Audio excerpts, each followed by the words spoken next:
Today, we're going over manual import of transactions into your Vergo account. This is probably something you're already doing with your team, passing files back and forth, having people update job costing information to an Excel file and getting after them on what has not been coded, manually finding the receipts, binding them to transactions in your ERP. It's a very time-consuming process, but we fixed it here in Vergo. And today we're going over one of two ways to bring them into Vergo, which is the manual import upload from your bank statement. We're going to start by creating a new card, downloading our transaction template, adding data to that template from our banking statement, and then uploading that transaction template directly into Vergo so we can see the data and work on it as a team. Let's get started. If I go to my transactions tab here in Vergo, you will see that I have no transactions. This is a fresh account. We're going to start from scratch. In order to bring in these transactions, we're going to first need to create credit cards. The software needs to know for this transaction, what card does it belong to? So we're going to create a card here first. You'll see that there's two in my account already. It has the last four digits for me to easily see here, their credit counts, and the nickname for those cards. So if I don't recognize the last four digits here, I know the card by its nickname, which is really easy to see who's the card holder, what is the card it's for. So let's go and create a new account and look at the options here. It gives me three. So linking to an American Express account, linking to a Visa or MasterCard account, or creating a new card for manual statement uploads. That's what we're going to be doing today. So let's go ahead and click that third option, create new card. Let's search for a user to bind this card to. Let's add it as a credit card. And then you could create any four digits you like and give the card a nickname. We can give the card a nickname here. You'll see a representation of that card populating here.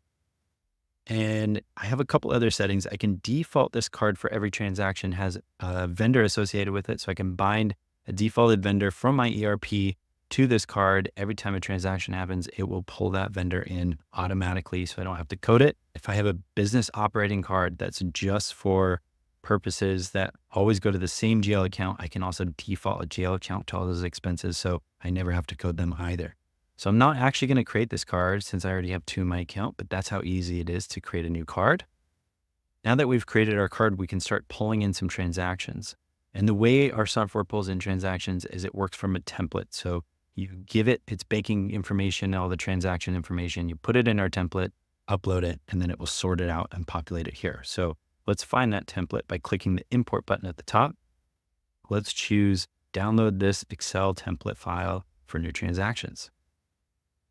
Once I do that, I can open up my downloads folder here, and I can see two transactions here. I can see, or two files here. I can see the Chase bank statement, which are the banking statements that I downloaded previously that have all my transactions for this month that I'd like to pull in.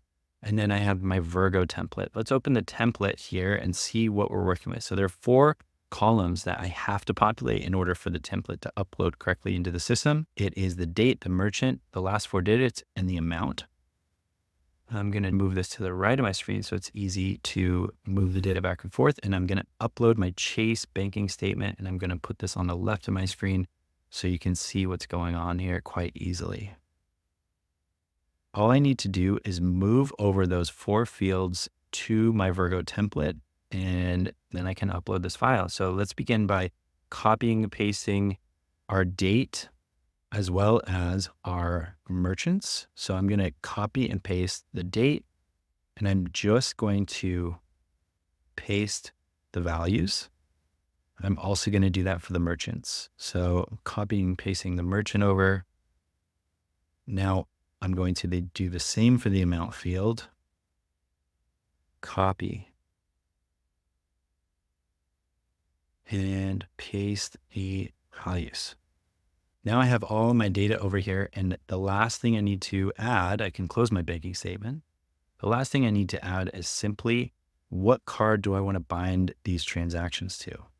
I would like to bind them to the 0987 card. Since I created that card in my account, I'm going to bind them here. I'm going to drag these for all of the transactions. I want them for that specific card. Going to save my template file. It's now been saved, and close it. Now we can go back to the Vergo dashboard and I can import that template file and it's going to populate here. So if I click that import button, I click upload, I find the template, I open it, you'll see that it's attached here with a check, or I can close that if I chose the wrong file and exit it. I'm going to click import. I'm going to bring those transactions into Vergo. It has all imported successfully, and now we can see them all here to be viewed beautifully. We can see the user for these. If I click on this specific line, I can see the amount, the vendor, the date, the card holder, the card number, and then I can start populating this transaction with important finance information so my team can reconcile this transaction. They can add a receipt. They can close the books on it. All of the fields here are populating directly from my ERP. So my team comes in here and they start searching for jobs, cost items to add to this transaction. It's pulled directly from my account, no double data entry. So it's very easy to pull in transactions from your bank statement into Vergo for a smoother process. Importing banking transactions manually into your Vergo account. We went over creating a new card. We also showed you how to download the Vergo transaction template. We moved our bank statement data all the way over to that template so it could be uploaded. And finally, we uploaded that into our Vergo account so our team could work together collaboratively to code all of our transactions.